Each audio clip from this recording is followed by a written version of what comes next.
Born in 1970, author Rebecca Alonzo was raised in a loving home. Her father, Pastor Robert Nichols, and her mother Ramona had settled in Sellerstown, North Carolina, where Robert was a pastor at the Free Welcome Holiness Church. Robert was a devoted father, and Ramona a constant source of love and compassion to Rebecca and her younger brother Danny. Yet Rebecca never felt safe as a child. Although she lived next door to the church her father pastored, the devil lived across the street.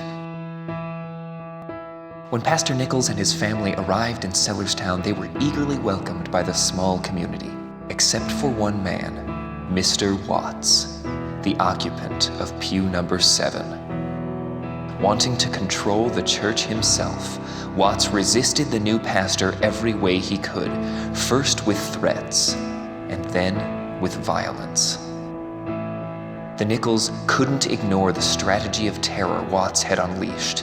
Each attack had become increasingly devastating and violent.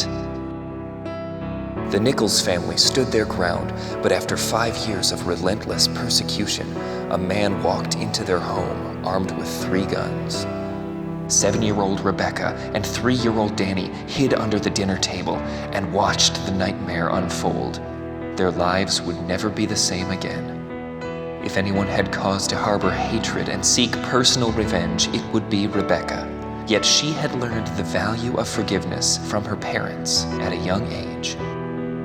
Rebecca's ultimate test came a decade later when she received a phone call from Mr. Watts. He had an almost unbelievable question to ask. The Devil in Pew Number 7 tells the amazing true story of one family's faith and courage, the healing power of forgiveness, and a daughter's trust in her father's goodness in spite of her personal loss.